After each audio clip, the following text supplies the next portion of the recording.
Jadi sesekali di internet sebagainya. Jadi Umi untuk standar seorang Al-Mahdi. Apa maksudnya? Ini sama dengan para utusan Allah. Utusan Allah itu kan tidak baca kitab, tapi murni dari Allah Subhanahu wa taala. Nah, demikian juga dengan Mujadid. Mujadid itu kami sudah yakin ini petunjuk dari Allah langsung. Karena kalau bukan, maka dia akan terseret dengan berbagai aliran yang ada sekarang. Jadi harus yang keluar adalah mubasyirat, supaya murni dari Allah untuk pelurusannya. Saya kira itu. Ya. Berarti kalau saya tidak salah menyimpulkan, Kang Diki ini tidak ada di belakang, tidak ada seorang ulama atau guru pun di belakang Kang Saya Diki, gitu. tidak ada. Tidak ada. Bahkan cenderung saya berlawanan, cenderung ada di seberang. Karena begini, pertama, ulama jarang sekali membahas tentang mubasyirat. Saya belum pernah di majelis taklim mendengar ada kajian-kajian tentang mubasyirat, mimpi baik dari Allah. Hanya beberapa di YouTube. Itu pun baru-baru ini. Gus Baha baru muncul, setahun yang 2 tahun yang lalu. Kemudian Habib Nopel juga baru tentang mimpi. Kemudian Ustaz Basalamah juga baru-baru. Jadi belum lama sebetulnya tentang mimpi ini. Nah, tetapi tentu itu dalam pikiran mereka adalah orang yang menerima mimpi itu pasti ulama, orang yang dianggap alim. Tetapi jujur saja, di situ ada sebuah pernyataan baginda Nabi Muhammad SAW bahwa mimpi yang paling lebih mendekati kebenaran, yang bisa lebih dipercaya adalah orang yang paling jujur. Itulah yang sebenar-benarnya patokan. Bukan orang yang paling soleh yang akan menerima mubasyirat atau mimpi yang benar, tapi orang yang paling jujur perkataannya. Jadi standar mimpi itu bukan orang alim, tapi orang yang jujur perkataannya. Itu guidance bagi Nabi Muhammad SAW. Nah, sekarang saya ketemu langsung dan ternyata betul Muhammad Qasim kejujurannya sangat ekstrim. Saya juga kaget dengan berbagi kejujurannya. Iya, berarti keyakinan Kang Diki ini tidak bersanad ya? Tidak. Ya. Tidak. Dalam konteks guru ya. Ya. Bahkan sanad saya lebih dekat daripada para ulama. Sanad saya Al-Mahdi dan Nabi Muhammad SAW. Betul tidak? Ya. Rasulullah mengajarkan kepada Al-Mahdi mubasyirat. Silahkan. Sampai hari ini saya nyuratin banyak pihak. Silakan saya diundang. Bahkan saya berani kepada semua pihak kan. Saya yakin diuji mimpi Muhammad Qasim insya Allah dari Allah Subhanahu wa taala. Nah, justru mohon maaf nih, kalau kita bicara sanad, saya lebih dekat kepada Nabi Muhammad sanadnya. Al-Mahdi langsung saya kan. Ayo, ulama itu bisa 60-30. Berarti siap tabayun ya dengan ulama-ulama yang tidak sangat. setuju. Justru bukan siap, malah saya aktif. Nah, nanti buku kami akan kami kirim ke MUI, kemana-mana, dan semuanya gratis. Nggak takut dibilang aliran sesat? Tidak. Saya agak senang kalau dianggap kontroversi supaya viral. Viral itu bukan berarti konotasi jelek, tapi viral itu jadi orang tahu. Makanya begini, ketika orang sampaikan saja tidak apa-apa. Ketika orang LPPI mengatakan, oke, mana buku out of the box? Satu. Yang kedua, LPPI pengen di MUI katanya, diskusinya dan sebagainya. Sudah nggak apa-apa. Nah, nanti kami kirimlah bukunya. Jadi kami tidak ada masalah, malah senang. Kalau misalkan gara-gara saya nyuratin kepada presiden dan semuanya saya dipenjara, saya senang-senang saja karena jadi viral kan.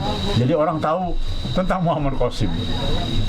Karena yang paling penting itu adalah, saya ini kan mantan konsultan pemenangan. Bagaimana caranya calon kita ini dikenal dulu, popularitas dulu. Dan saya pendekatan kampanye.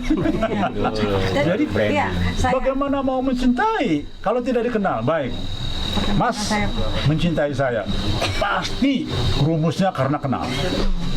Mustahil tiba-tiba mencintai Kang Diki. Siapa Kang Diki? Nggak tahu. Kan mustahil. Jadi harusnya popularitas dulu, baru elektabilitas. Makanya itulah rumus-rumus dari campaign. Mas, rekan-rekan sekalian, ada yang unik. Saya ini kan bukan pendidikannya ilmu politik, bahkan konsultan politik yang sering tampil di TV kan dokter-dokter lulusan Amerika, khusus di bidang politik. Saya tidak. Saya juga merenung sekarang. Kenapa kok harus jalan hidup saya harus jadi konsultan politik dalam pemenangan? Dan kenapa dari mulai saya wali kota dulu, calon wali kota dari Partai GAM di Aceh, itu pertama kali kontrak saya. Kemudian jadi bupati, gubernur saya menangkan, terakhir presiden Indonesia. Dan sekarang nasib saya untuk memenangkan presiden dunia. Ini apakah ada hubungan Allah mendidik saya untuk menjadi konsultan gitu? Nah sekarang saya fight, bertempur opini dengan kepercayaan para ulama tentang sosok Al-Mahdi. Maka saya siap untuk fight dalam campaign. Nah, apakah ini ada hubungan itu semua? Saya dididik untuk itu, padahal saya bukan ahli bidang politik. Tapi alhamdulillah sampai ikut pilpres gitu, dan 2 kali berturut-turut. Di persona, ya. Kang Diki mazhabnya apa? Saya tidak bermazhab. Saya juga banyak dipertanyakan orang lain. Karena itu apa sih gitu? Saya bilang saya nggak tahu. Saya Muslim saja. Bagi saya tidak ada mazhab, dan ini cocok dengan prinsip Al-Mahdi, bahwa Al-Mahdi tidak akan bermazhab, akan dilebur. Dalam mimpi Muhammad Qasim itu dilebur semua nanti. Ada mimpinya. Nanti Lebaran akan di hari yang sama. Semua di hari yang sama. Bahkan banyak isyarat bahwa tidak ada lagi mazhab dalam mimpinya Muhammad Qasim. Jadi alasannya saya sudah didik. Kenapa tidak bermazhab? Kenapa? Alasannya kenapa tidak bermazhab? Karena bagi saya mendengarkan semua ustadz. Saya banyak mendengarkan Ustadz Basalam. Saya juga banyak mendengarkan Gus Baha.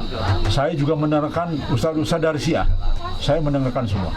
Karena kebenaran itu dari sumbernya dari mana saja. Bahkan keyakinan kepada Muhammad Qasim salah satunya adalah dikunci lagi, ditambah keyakinan. Ibaratnya kalau di garis bawah itu makin tebal.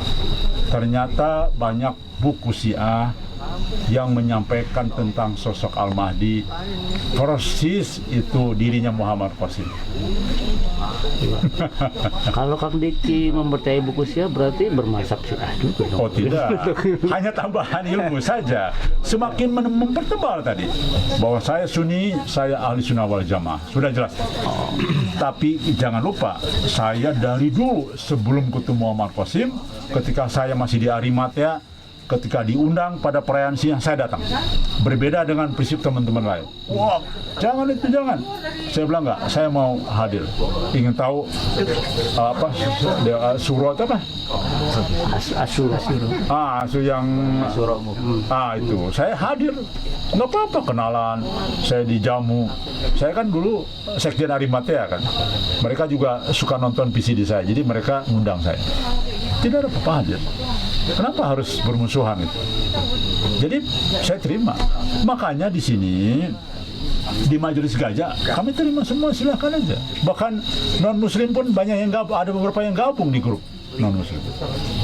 Kenapa demikian? Karena mimpi Muhammad Qasim mengatakan ketika Pakistan sudah mengasingkan diri dari pergaulan dunia, mengasingkan diri ya, untuk membangun percontohan Islam, banyak Kristiani yang juga gabung. Jadi bagi saya mazhab itu tidak ada. Saya menerima 4 mazhab itu. Ya, berarti udah final ya, Kang Diki ini menganggap bahwa Muhammad Qasim Final, ada Ahmadi gitu ya. final, selesai. Udah final. Dan saya siap diundang oleh pihak manapun. Dan saya tidak akan mengatakan saya ahli agama, tidak. Yang saya tahu, begitu saja.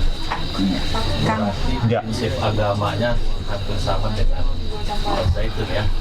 Bukan, beda, sangat jauh.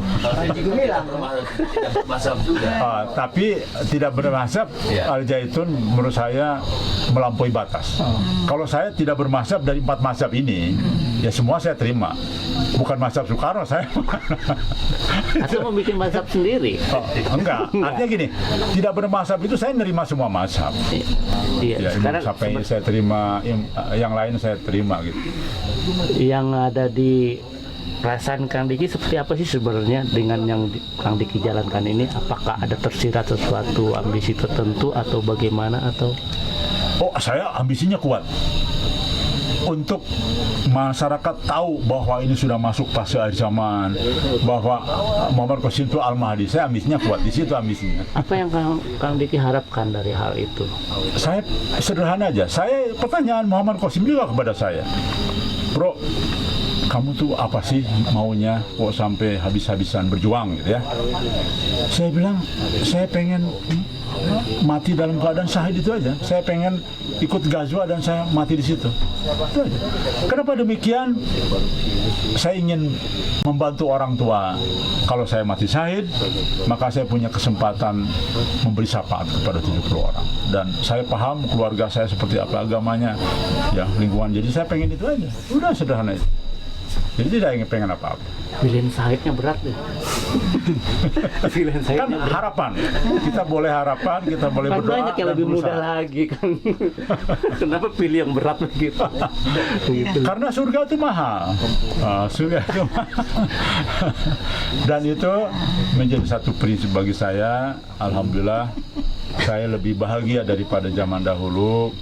Ketika saya punya lembaga pemenangan, saya banyak uang, saya banyak jalan-jalan dengan keluarga ke sana sini. Tapi itu ternyata semu bahagianya, hanya sesaat. Tapi sekarang alhamdulillah bahagianya sangat mendalam. Jadi walaupun saya tidak punya uang, tapi sepertinya saya justru menikmati ini.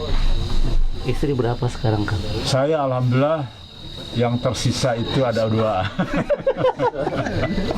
Tersisa ada Kita 2. gali semua ini, Iya, nggak apa-apa. personalnya kita Silakan. gali gitu. Dulu saya pernah punya istri 4. nanyanya udah belum? Kemudian Mau disela-sela Yang aja. menemukan pertama kali atau ini Ya. Muhammad Qasim sebagai Al-Mahdi itu siapa? Mas Arif dari Brunei itu yang pertama kali percaya, dan itu ada dalam mimpi Muhammad Qasim bahwa Arif Brunei salah satunya akan membayat. Walaupun Muhammad Qasim tidak mengatakan itu bayat prosesnya, dia bilang saya akan haji. Ternyata itu haji besar, kemudian di situ banyak yang ikut, ada ratusan orang ikut ke Madinah, kemudian juga ikut ke Mekah. Kemudian di dalam ratusan orang itu hanya Mas Arif Brunei yang Allah perlihatkan wajahnya. Dia kenal itu semua tapi tidak diperlihatkan wajahnya. Itu Arif Brunei. Bertemunya di mana? Dengan Arif Brunei di sosial media. Sosial media. Sosial media. Jadi memang ketemunya sama dengan Kang Diki, maksudnya interaksi dengan Muhammad Qasim. Iya, sosial media ya. Sosial media. Tuh. Tapi dia mimpi. Nah, Orang lain ada dalam bentuk mimpi. Yang Arif ini mimpi atau gimana? Bukan. Dia memang membaca saja. Oh, Membaca. ya maksudnya bukan dari sosial mimpi ya. media juga kan, dari kalau Kang Diki yang tadi dari YouTube kan begitu. Intinya itu kan sosial media kan. Iya betul. Nah terus apakah itu Muhammad Qasim memperkenalkan diri apa bagaimana melalui Jadi beliau begini. proses? Beliau mimpi dari usia 5 tahun. Kemudian mimpi isyarat-isyarat contohnya ya. Beliau naik tangga ke langit menuju Allah mimpinya. Kemudian kedatangan malaikat. Kemudian macam-macam lah mimpinya. Melihat surga dan sebagainya. Nah, ketika usia 17 tahun baru Rasulullah dan Allah Subhanahu wa taala mimpi, hadir dalam mimpinya. 17 tahun. Terus sampai tahun 2014 baru diminta disebarkan mimpi itu. Jadi beliau nulis saja yang berjudul Allah dan Rasulullah dalam mimpiku. Temanya itu, ya, terserah. Jadi itu yang disebarkan dan mulai di Facebook muncul dan sebagainya. Kurang lebih demikian awal. Karena Allah yang memerintahkan, sebarkan mimpimu. Apa tujuannya? Allah mengatakan, Qasim, sebarkan mimpimu agar manusia tahu siapa dirimu. Tahu siapa dirimu. Jelas. Artinya yang dalam tanda kutip ya, yang karena kan belum dibaiatkan. Ya, belum. Makanya disebut yang mentakwilkan atau yang mentahbiskan Muhammad Qasim itu sebagai calon Al-Mahdi gitu ya. Al-Mahdi itu tadi seperti ya para pentakwil segala seperti itu. Dan bagaimana? baik. Saya bertemu dengan para ahli takwil ini justru setelah saya bicara Al-Mahdi. Jadi insya Allah mudah-mudahan benar ya. Sepengetahuan teman-teman memang baru saya pertama kali yang bicara dialah Al-Mahdi. Karena sejak awal sudah tidak boleh sama Muhammad Qasim. Jadi karena ada di dalam grup, nggak boleh itu, jangan bicara saya bukan Al-Mahdi kan. Tapi saya yakin dan saya yang pertama kali bicara di sosial media adalah Al-Mahdi. Berarti yang mengklaim atau menjustifikasi Muhammad Qasim ini Ahmadi Pertama kali saya, tapi sekarang semua pada ikutan, berani. Artinya Kang Diki mentakwilkan mimpi-mimpi itu gitu ya. Karena ada mimpinya yang tidak perlu ditakwilkan. Contoh, Qasim, kemunculanmu adalah satu dari tanda besar 4 kiamat. Nah, saya baca buku tentang siapa saja tanda 4 besar itu. Ternyata ada buku ulama yang mengatakan salah satunya Al-Mahdi. Masya Allah, berarti itu. Kira-kira begitulah. Jadi hampir setengahnya mimpi Qasim tidak perlu ditakwilkan. Jadi bukan hasil pentakwilan ya. Bukan. Nah, Bahwa kemudian Kang Diki percaya Muhammad Qasim itu sebagai Al-Mahdi itu bukan sebutan dari takwil. bukan. Setelah itu muncullah ahli takwil, tiba-tiba chat saya, Kang Diki, perkenalkan selama. Oh, ini temor Malaysia ya, babak bela. Saya ingin ngirim sesuatu. Monggo silakan kirim. Isinya takwil. Masya Allah, saya semakin yakin lagi. Jadi perkuat dengan ahli takwil. Muncul lagi ahli takwil yang lain. Muncul udah ustazah juga ahli takwil. Sama semuanya menyatakan ini mimpi dari Allah Subhanahu wa taala.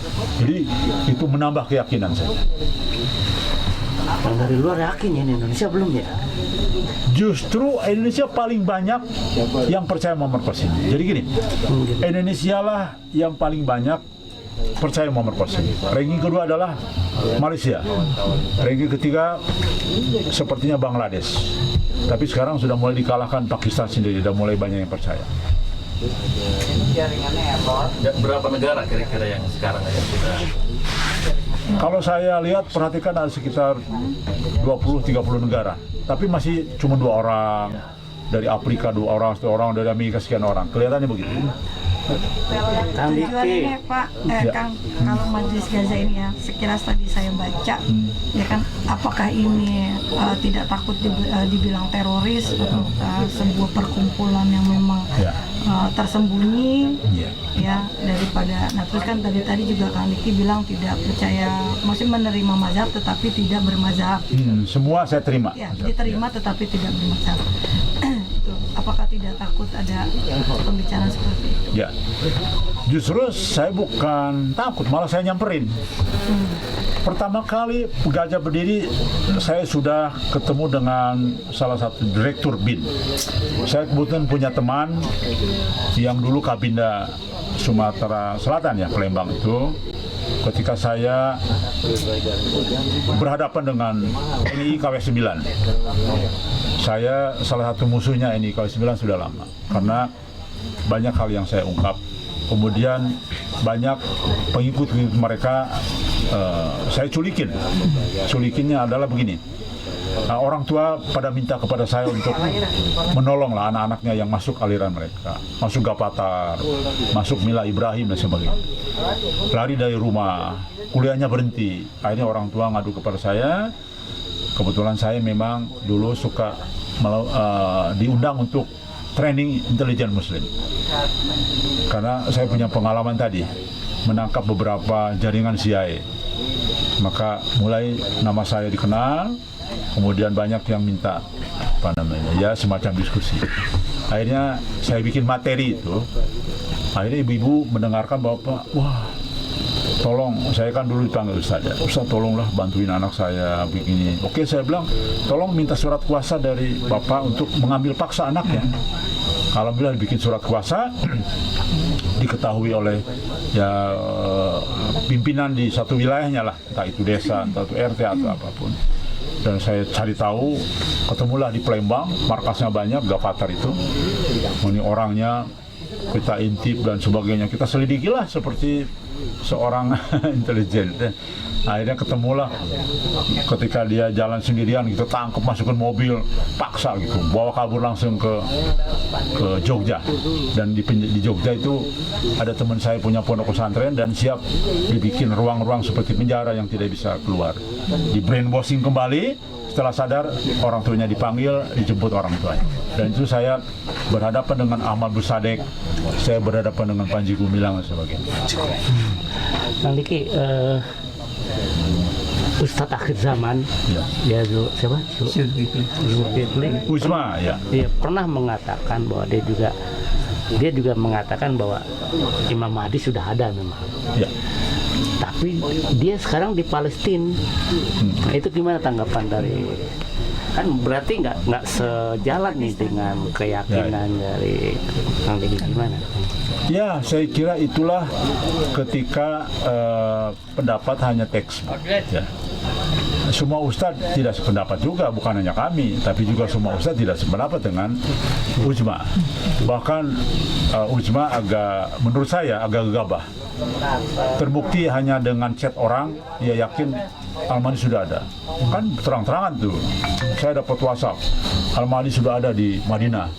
Kan itu perkeliruan besar. Makanya mohon maaf, Uzma sudah 9 kali kami hitung perkeliruan besar, termasuk aduan dan sebagainya. Seharusnya beliau sudah mundur jadi Ustadz akhir zaman, harusnya ya menurut saya. Mohon maaf, kalau kami silakan buktikan satupun keliruan yang bisa dibuktikan secara ilmiah. Maka terbitlah buku Penyimpangan Muammar Qasim. Dan ternyata Masya Allah, mohon maaf, bukunya jauh dari ilmiah. Kelirunya ekstrim malah. Saya sendiri malu membacanya. Tidak layak. Makanya tunggu buku koreksian kami. Kalau menurut Kang Diki, urut-urutan dari akhir zaman itu seperti apa sih? Ya. Sampai Al-Mahdi itu posisinya di mana? Baik, itu baik. coba bisa di. Saya kalau hadis ini kan banyak sekali pendapat ya. Kadang-kadang kita perhatikan satu ustadz lain dengan ustadz lain juga beda, dengan Syekh Imran Sunya beda lagi. Saya coba tegak lurus dari Mubasyirat. Ini mungkin saya punya terobosan lain. Saya lebih yakin sekarang bahwa Mubasyirat jauh lebih benar dari pendapat ustadz-ustadz itu. Dan terbukti, mohon maaf, Muammar Qasim belum ada satu yang mimpinya meleset. Selalu terbukti. Begini, urutannya adalah jelas tanda pertama tanda besar kiamat pertama adalah kemunculan Al-Mahdi, satu. Yang kedua, akan terjadi peristiwa besar kemudian adalah perang Malhamah Kubro, itu urutan kedua. Dan insya Allah perkiraan kami ya, bukan kata Muammar Qasim, tapi analisa kami dari banyak teman-teman, insya Allah sepertinya tahun depan akan mulai perang dunia ketiga. Dan tidak main-main lagi kan, karena sudah terbukti kelihatannya dari perang Ukraina dengan Rusia itu sesungguhnya perang NATO dengan Rusia. Maka itu kesimpulan Kang Diki ya? Ya. Bukan dari mimpi atau? Ya dari mimpi. Oh, enggak gini.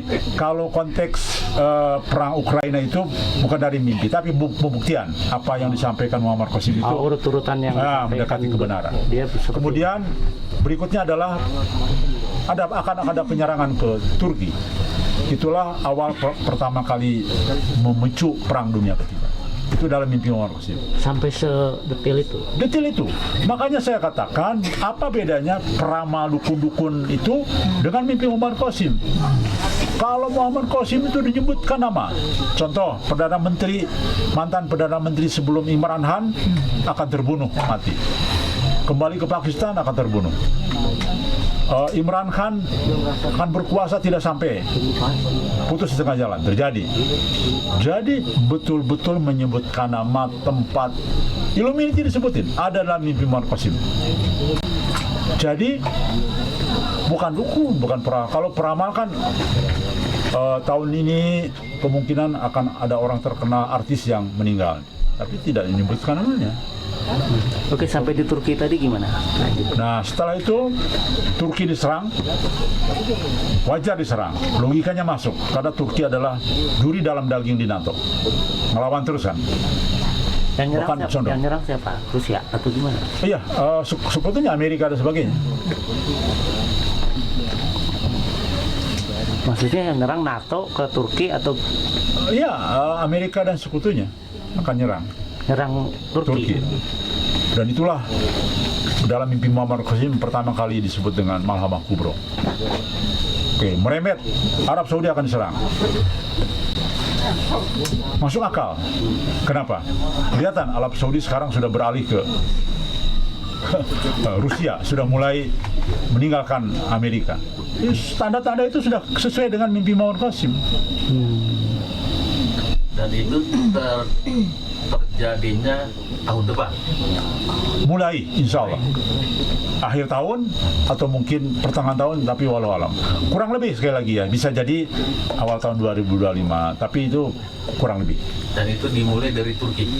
Mulai dalam mimpi Muammar Qasim, itulah yang disebut dengan Malhamah Kubro, itu penyerangan ke Turki. Jadi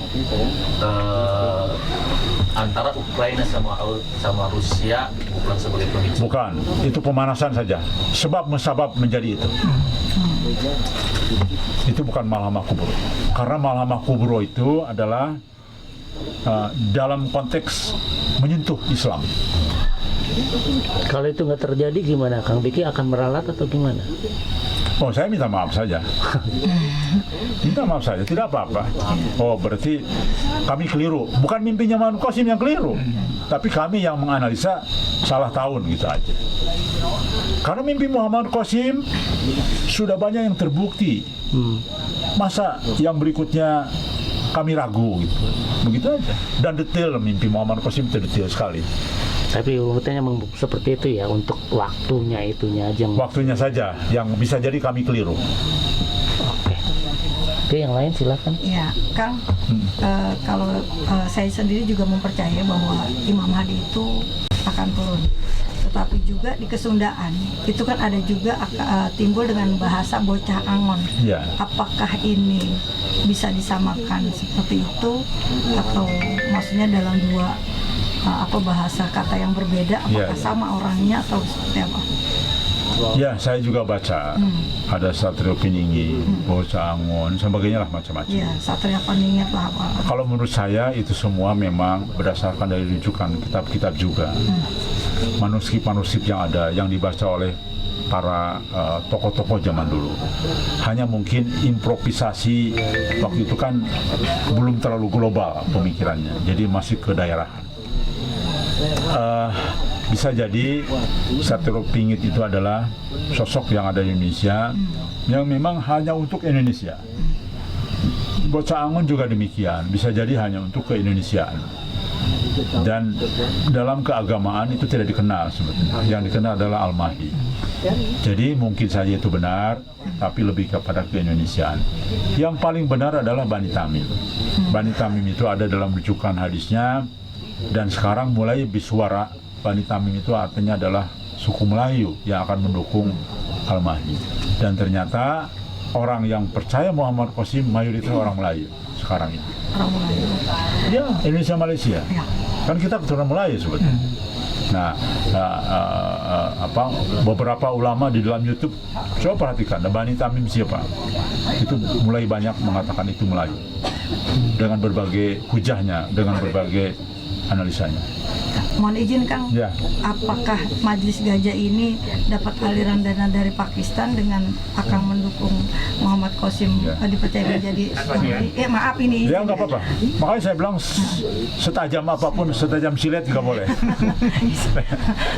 Namanya emak-emak ya. Iya nggak apa-apa, nggak apa. Kalau urusan duit pengen tahu aja. Ya betul, nggak apa-apa. Alhamdulillah,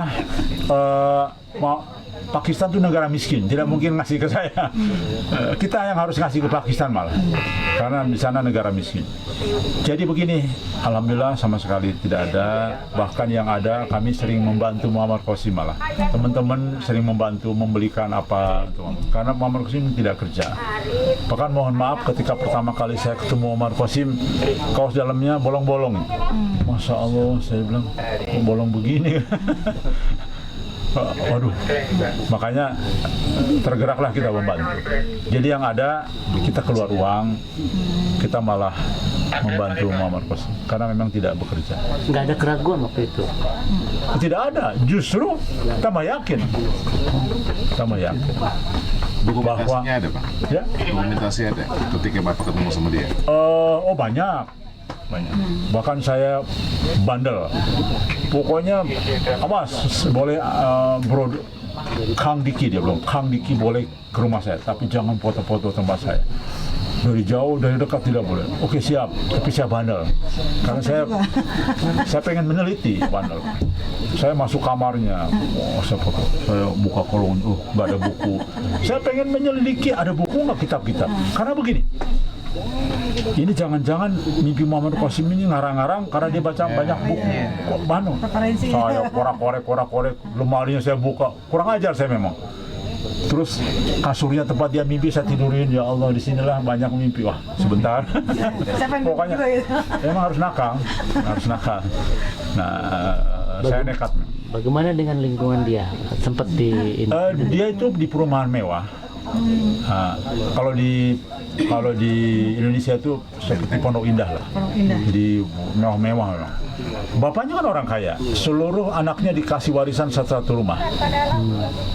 Hanya Muhammad Qasim yang paling miskin di antara kakaknya karena dia tidak bekerja karena ngurus ibunya setiap hari. Ngurus ibunya sudah tua.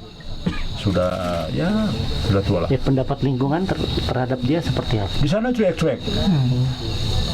Ya seperti Pondok Indah lah, gimana sih? Sama tetangga nggak kena. Siapa sih sebenarnya? Nggak tahu saya juga. Kira-kira gitu lah. Kang Diki, boleh saya tanya Kang Diki? Boleh, silakan. Iya, saya mualaf Pak. Ya. Jadi cerita seperti ini mungkin menjurus baru kepada saya. Dan ini menjadi akhir zaman memang. Ya. Tapi ingin saya tanyakan begini, ketika Bapak bilang tadi adalah tim pemenangan, ya sebagai konsultan pemenangan, apakah Muhammad Qasim ini akan Bapak jadikan sebagai presiden dunia? Memang tujuan kami adalah karena sesuai dengan takdirnya bahwa akan ada Al-Mahdi, akan ada Imam Mahdi. Maka saya terdorong untuk menyampaikan bahwa yang disebut Imam Mahdi adalah Imam Mahdi memang presidennya Islam dunia nantinya. Atau lebih kerennya Khalifah. Gitu ya? Bagi umat Islam. Saya nggak tahu, maksudnya gini, saya kan baru belajar. Baik. Gitu. Tapi gini, secara pembahasan, tadi saya baca sepintas bahwa Muhammad Qasim ini kan dari Pakistan. Ya, dari Pakistan. Bapak sampai ke sana. Kang Diki sampai ke Pakistan segala macamnya untuk meneliti segala macam. Nah, apakah Muhammad Qasim ini karena dia mendengar cerita, terus apakah dia dengan banyak ulama-ulama di sana kan banyak, karena memang ajaran Islam kan di sana lebih kental daripada di Indonesia, betul ya? Tidak juga. Enggak juga. Di sana lebih banyak simbolik. Jadi gini, ini pakaian Pakistan yang saya pakai. Ini ternyata di Indonesia ini jadi orang soleh. Tapi di Pakistan ini pakaian sehari-hari. Tukang bengkel begini, satpam juga begini. Dan di sana memang seragam. Gitu. Warna-warnanya yang beda. Di sana motor juga seragam. Motornya motor CG apa? Honda CB lama. Oh, CG lama. Itu semua. Oh. 70. Oh, saya beli motor baru. Oh, kita baru tuh, saya pikir model baru. Loh, CG lagi yang keluar. Kalau di parkiran tuh sama sih. Wah, CG. Karena di sana ajas manfaat, bukan model. Iya, bukan gaya-gayaan. Bukan gaya-gayaan kayak di kita. Di sana tuh manfaat. Di sana, mohon maaf, mobil senggolan biasa. Ceduk, biasa aja. Enggak marah. Kalau sini dihantam. Oh, sini turun, berantem. Di sana enggak. Iya. Dan saya ketika naik demo, naik banyak tuh di sana sport jantung tuh. Ngebut. Isi 9 orang. Waduh, soal ini kalau kebalik gimana? Saya baretin. Kasar-kasar di sana. Memang alamnya ya, di sana kan panas. Membuat alam. Jadi untuk mendeklarasikan bahwa Muhammad Qasim sebagai presiden dunia dan bagi umat muslim, bagi umat muslim. Khalifah. Ya. Dan kalau presiden bagi umat muslim berarti ada namanya presiden buat umat yang lain. Begitu. Begini. Dalam mimpi Muhammad Qasim akan ada umat Kristen ini bergabung. Nah, bergabung ini walau alam apakah menjadi Muslim atau tetap Kristiani. Kami yakin memang akan semakin banyak umat Muslimnya nanti.